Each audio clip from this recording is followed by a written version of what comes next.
Halo teman-teman, nama saya Ira Mikael Lukas Lesmana dari Trisakti School of Management dengan NIM 2018-830. Saya ingin menjelaskan rangkuman mengenai manajemen strategik dan analisis kasus PT Pos Indonesia.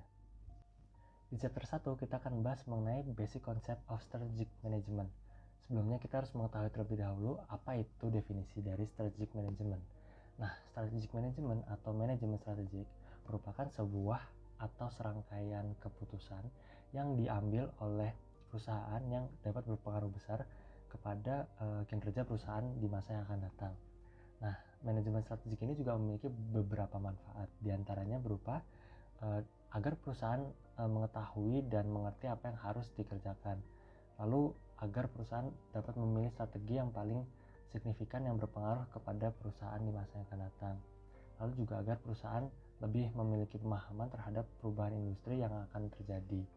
Nah, selanjutnya terdapat 5 basics model manajemen strategik.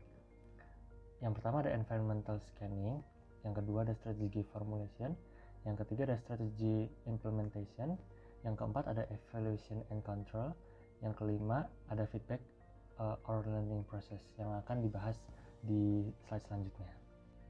Chapter 4 ini kita akan bahas mengenai environmental scanning and industry analysis. Nah, yang pertama ada environmental scanning.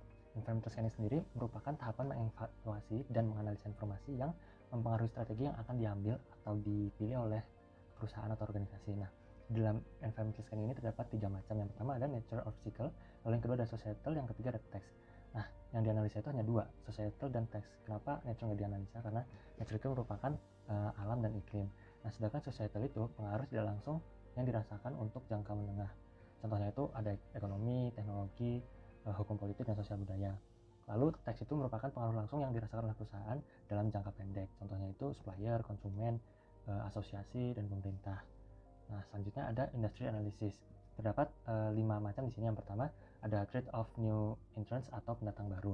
Nah, mengapa pendatang baru itu dikategorikan sebagai ancaman? Karena pendatang baru itu berpotensi memiliki diferensiasi produk, lalu berpotensi juga memiliki modal yang besar, bahkan lebih besar daripada pasar kita. Lalu yang kedua, rivalry among existing firms atau persaingan antar perusahaan sejenis. Nah, persaingan ini tuh kenapa bisa menjadi ancaman? Karena kompetitornya semakin banyak, lalu keanekaragaman produk dari kompetitor tersebut, lalu perusahaan memiliki kesulitan juga untuk exit barriers. Nah, lalu yang ketiga itu ada threat of substitute products or service atau produk pengganti. Contohnya itu seperti misalkan Indomaret delivery digantikan oleh apps GoMart atau Gojek digantikan oleh Grab dan sebagainya. Lalu yang keempat ada threat of the bargaining powers of buyers atau lebih kepada pembeli. Nah, mengapa pembeli menjadi ancaman? Karena contohnya misalkan pembeli membeli dengan jumlah yang banyak, maka itu akan menurunkan harga. Lalu jika pembeli menemukan supplier alternatif lain, dan juga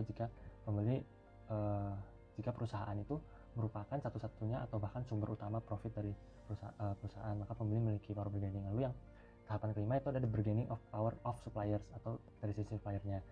Contohnya seperti KAI dan PLN, mereka tidak ada sandingan lain, tidak ada kereta lain, tidak ada listrik lain, jadi mereka hanya satu-satunya, jadi itu keuntungan bagi mereka. Nah, selanjutnya ada external factor analysis summary atau EFAS.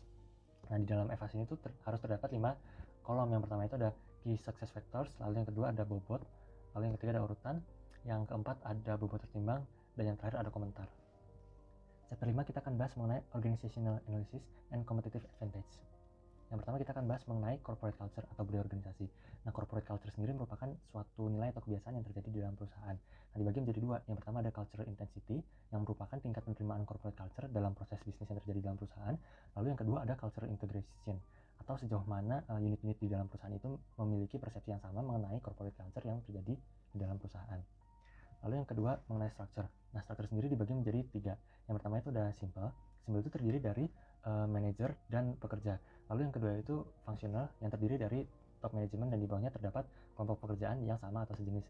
Lalu yang ketiga ada divisional, yang dibagi lagi menjadi 2 bagian. Yang pertama ada strategic business units, yang merupakan nilai paling penting di antara divisi lainnya. Lalu yang kedua ada konglomerat, yang dibagi lagi menjadi vertikal dan horizontal.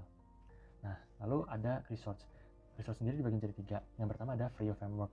Free framework itu merupakan yang pertama itu valuable, artinya ia bernilai dan memiliki keunggulan dibanding pesaing lainnya. Lalu yang kedua rare atau jarang bahkan tidak dimiliki oleh pesaing lainnya. Lalu yang ketiga immutability, artinya tidak bisa ditiru oleh pesaing lainnya. Dan yang terakhir itu organization, artinya ia mengelola perusahaan dengan baik, tidak hanya mengelola dengan biasa-biasa saja, namun mengelola dengan optimal. Lalu yang kedua ada bisnis model. Nah, bisnis model itu sendiri merupakan bagaimana perusahaan menjalankan aktivitas dan menghasilkan profit dalam lingkungan bisnis tersebut. Lalu yang terakhir ada value chain, yang merupakan matriks untuk mengidentifikasi aktivitas rantai nilai dari awal hingga akhir proses yang ada di dalam perusahaan dan industri.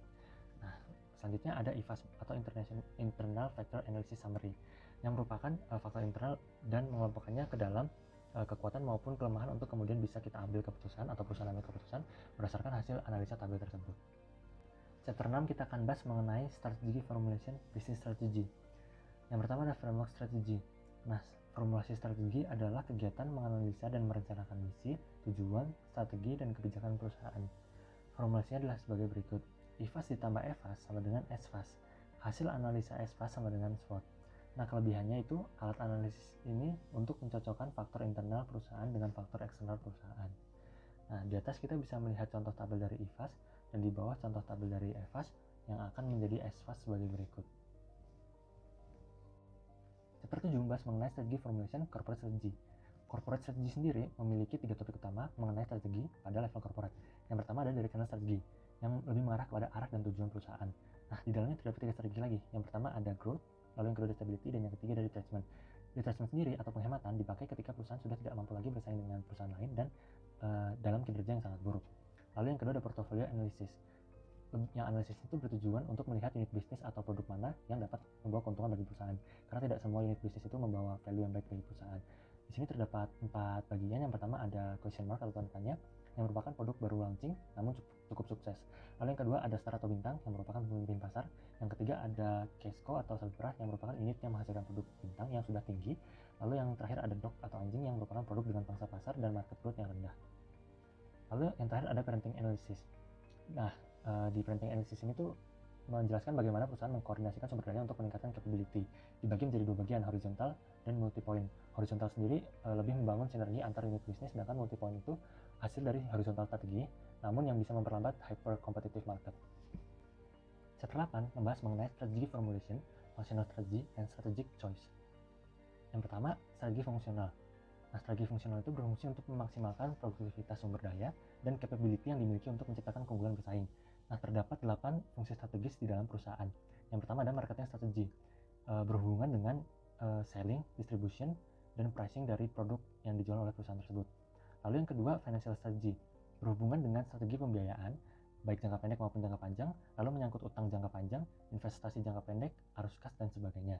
Lalu yang ketiga ada R&D strategi atau research and development, yaitu berhubungan dengan inovasi produk dan bagaimana perusahaan mengakses teknologi, bagaimana mereka membuka inovasi terhadap dunia luar. Lalu yang keempat ada operation strategy, berhubungan dengan bagaimana perusahaan mengelola proses bisnis tersebut, baik mengelola research and capability yang dimiliki oleh perusahaan dan mengelola hubungan dengan supplier. Lalu yang kelima ada purchasing strategy, berhubungan dengan bagaimana perusahaan mendapatkan bahan baku, baik multiple, sold, dan lain-lain. Nah, lalu yang keenam ada logistik strategy, berhubungan dengan pencatatan aliran kas baik masuk maupun keluar produk di dalam perusahaan tersebut. Lalu yang ketujuh ada HRM strategy atau SR management. Nah, berkaitan dengan pengelolaan SDM yang mampu self-managed work team. Artinya dapat mengatur sedemikian rupa agar SDM itu dapat berjalan dengan baik. Lalu yang terakhir, yang ke-8 ada IT strategy, mengenai bagaimana perusahaan bisa menjalankan dalam tanda kutip follow the sun management, artinya agar proses bisnis itu dapat berjalan 24 jam. Lalu selanjutnya ada analisis kasus mengenai PT Pos Indonesia. PT Pos Indonesia sendiri merupakan BUMN yang bergerak di bidang jasa kurir, logistik, dan transaksi keuangan. Visinya itu menjadi pilihan utama layanan logistik dan jasa keuangan. Berikut merupakan tabel IFAS dan EFAS. Yang di atas merupakan tabel IFAS. Strengths-nya itu ada 2. Yang pertama memiliki jenis layanan cepat seperti same day service dan next day service. Lalu yang kedua tracking system atau track and trace melalui aplikasi e-pos atau website Pos Indonesia. Lalu weakness-nya juga ada 2. Yang pertama terkadang masih terjadi keterlambatan dalam penyampaian kiriman karena menggunakan mass product. Lalu yang kedua pendapatan jasa keuangan mengalami penurunan 7,7%. Lalu yang di bawah ada EFAS. Terdapat 2 opportunities. Yang pertama pertumbuhan perdagangan berbasis e-commerce di Indonesia sampai tahun 2020 mencapai 45% per tahun. Lalu yang kedua daerah pelosok yang memiliki keterbatasan layanan jasa keuangan. Dan threats-nya atau ancamannya ada 2 juga. Yang pertama hadirnya teknologi startup dalam industri jasa keuangan dan bersihnya kurir logistik. Lalu yang kedua banyaknya perusahaan pengiriman swasta yang mengambil pangsa pasar Pos Indonesia. Ini merupakan SWOT-nya, strategi SO-nya atau strength opportunity-nya dapat menjangkau daerah pelosok dengan layanan jasa keuangan dan pengiriman paket pos dengan jaringan Pos Indonesia yang tersebar. Lalu strategi weakness opportunity-nya memaksimalkan peluang dalam logistik. Lalu strategi strength dan threats-nya meningkatkan manfaat fungsi layanan aplikasi berbasis web. Lalu strategi weakness dan threat-nya memanfaatkan jumlah jaringan kantor pos untuk meningkatkan tingkat dalam pengiriman barang agar tidak terjadi keterlambatan. Sekian dan terima kasih.